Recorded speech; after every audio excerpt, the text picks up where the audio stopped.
People think banks protect your identity. This one does the opposite. Walk through its doors and it doesn't just take your money, it takes pieces of you. The night Evan stepped back inside the black bank, something was already waiting for him. Something that remembered every detail he'd forgotten, and something that wanted the rest. The town of Ridgeway was the kind of place nobody noticed. Quiet streets, small shops, ordinary people. Nothing memorable. At the far end of Main Street stood a building no one went near after dark. A building with no sign, no windows at eye level, nothing to indicate it was a bank. People called it the Black Bank. Not for its color, but for what it did to those who entered. Daniel Reeves didn't know why he was there. A voicemail had brought him. An urgent message about suspicious activity on an account he didn't even have. Curiosity outweighed caution. He stepped inside just before closing time. The lobby was unnervingly silent. No papers rustlev, no phones rang. Just a cold stillness that pressed against his senses. A lone teller stood behind the counter. Perfect posture. Hands folded. Eyes fixed ahead. Daniel cleared his throat. I got a voicemail about my account. The teller didn't move, didn't check his ID, didn't even blink. Identity cannot be verified. Follow the hallway to Vault 3, she said, voice flat and mechanical. Daniel hesitated. The lights flickered violently. Follow the hallway to Vault 3, the teller repeated. Her lips curved into a slow, unnatural smile. Daniel felt something shift in the air, a pressure he couldn't explain. He walked toward the hallway. The teller didn't blink. The corridor stretched unnaturally long, flickering lights buzzing overhead. As Daniel walked, the lights behind him shut off, one by one. Something was following him. Something dragging lightly across the floor. He didn't look back. At the end of the hall stood Vault 3, massive, steel, matte black. The door unlocked slowly as he approached. Inside, the room was dark. A single metal chair sat in the center. A man was in it. He had no face, no eyes, no mouth. Just smooth, pale skin stretched tight. Daniel froze. The figure lifted its head toward him. A speaker crackled above. Identity mismatch. Facial record missing.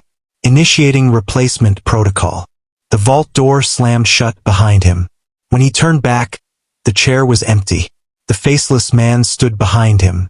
For a split second, it wore Daniel's face. Daniel's own eyes staring back at him, mouth twisted into a smile he hadn't made. The lights died. Detective Aaron Walsh hated Ridgeway.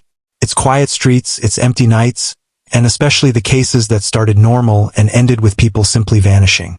Daniel Reeves hadn't returned home. His sister, Melissa, was frantic. He got a call from a bank, she said, but he doesn't even have an account there. Aaron knew instantly which building she meant. The Black Bank. No official records, no staff names, no surveillance inside. Everyone who investigated it either quit or refused to speak. Aaron drove to Main Street and parked across from the building. It looked even more unnatural at night, silent and expressionless. A few officers lingered outside, unwilling to go in. One handed Aaron a monitor. Street camera footage, he said. On the screen, Daniel walked toward the bank at 8:57 p.m. Nothing unusual. He reached the door and the footage glitched black static. 3 seconds later, Daniel was gone. The door closed behind him, but he was nowhere visible in the lobby. No reflection, no shadow. Aaron's stomach dropped. The next camera inside the hallway showed empty hallways, then static, then a tall, faceless silhouette appeared, standing still. The timestamp matched Daniel's disappearance. The figure vanished and all motion logs were wiped. Aaron made the decision to enter. The lobby was freezing. A single teller stood at the counter, hands folded, eyes fixed forward. "Where is Daniel Reeves?" she asked. The teller's lips barely moved. "Identity replaced," the teller whispered. Aaron raised her gun. "Follow the hallway to Vault 3, the teller repeated. Her voice was layered, unnatural. The lights flickered. Something moved at the end of the hall, tall, still, waiting. Daniel Reeves was missing. Something had taken him. The hallway felt colder with every step Aaron took. The lights overhead flickered, buzzing like dying insects. Something dragged behind her, not walking, gliding. She didn't look back. A door appeared, labeled surveillance. She entered. Inside, monitors displayed distorted footage from all corners of the bank. Daniel Reeves appeared on one screen, pacing in Vault 3. His face was blurred. Behind him, a faceless figure appeared, studying him. Aaron watched as Daniel convulsed violently, his body twisting unnaturally. Suddenly, a monitor displayed Aaron herself, standing in the hallway, but faceless, as if she were being copied. Her pulse spiked. Aaron moved back into the corridor, gun raised. Footsteps echoed, slow, uneven, like someone imitating human movement. A figure appeared, wearing Daniel's clothes but with no proper posture. His head slowly lifted, features shifting back to nothing. Then it spoke in Daniel's voice, broken and glitching. "Detective Walsh." Aaron stepped closer. The figure convulsed again. Its voice shifted, layered, inhuman. "Identity. Reassignment. Incomplete." The figure lunged, not to attack, but to warn. "Run." The lights exploded overhead.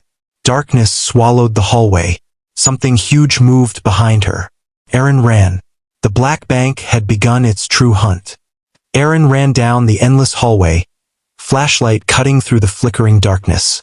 Each step echoed unnaturally, like the building itself was amplifying her fear. The air smelled metallic and cold, and a faint whispering seemed to crawl along the walls, just at the edge of hearing. She reached a set of double doors, labeled observation, though no windows looked through them. Something inside drew her forward, a pull she could neither resist nor explain. She pushed the doors open. Inside was a vast room filled with countless faceless figures, standing perfectly still. Each one wore clothes stolen from someone who had vanished. Daniel's jeans, a teacher's jacket, a child's hoodie. Aaron's stomach twisted. The room was a storage of stolen identities, frozen in the moment before they were erased completely. A monitor blinked on. Daniel was there, sitting in a chair like before, but pieces of his face were shifting, rearranging. He was fading, losing himself, and yet something inside screamed. Aaron's voice caught.